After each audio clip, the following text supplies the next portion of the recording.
in Acadiana is Oliver. There are 2,000-year-old cypress trees in the Atchafalaya Basin and these are Al's words, okay, every kind of swamp dweller you can imagine. Crazy to think about. It was, however, endangered. Cypress forests were being cut down to make mulch, chemical waste being dumped. The Atchafalaya Basin Keeper is an organization that works to protect it. And the 8th annual Save the Basin fundraiser is something they do to keep it going. Hey guys, I am in the Atchafalaya Basin. I'm with Dean Wilson, the Atchafalaya Basin Keeper. This guy's got a great story. He's got a great mission. Dean, big fundraiser coming up, but before that, let's talk about what is the Atchafalaya Basin Keeper all about? It's a non-profit that was funded to protect the Atchafalaya Basin for our kids and grandkids. I used to be a commercial fisherman for over 20 years, and in the year 2000 they started logging all the cypress trees to make mulch, and that's not sustainable. You cut them down, they won't come back, and I just could not see myself doing nothing, and that's how everything started.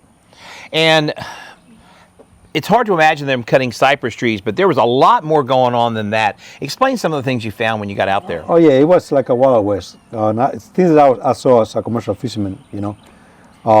For example, all companies will dump the well water, which is polluted, is like a brine full of chemicals like benzene, heavy metals, radioactive, into the swamp, and that pollutes everything. So people go fishing and they may be eating polluted fish, you know. So we stopped that.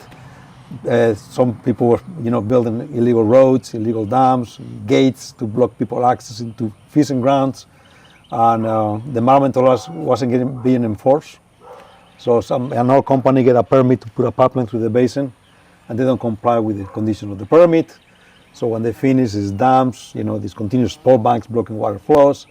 So we've been very busy in the last 20 years. So I'm going to guess, Dean, that you ran into a lot of opposition, but you probably had a lot of support at the same time, right? Yes, opposition really from agencies and from some of the industry, but a lot of support too. We work very good with industry. You know, we are not against oil and gas.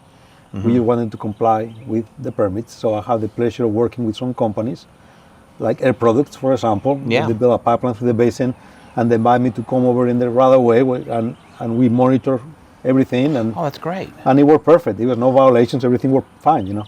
Well, I tell you what, you make a difference. You have a very important mission. We're going to be out here talking about this all morning long. Hey, we're going to go back to you in the studio.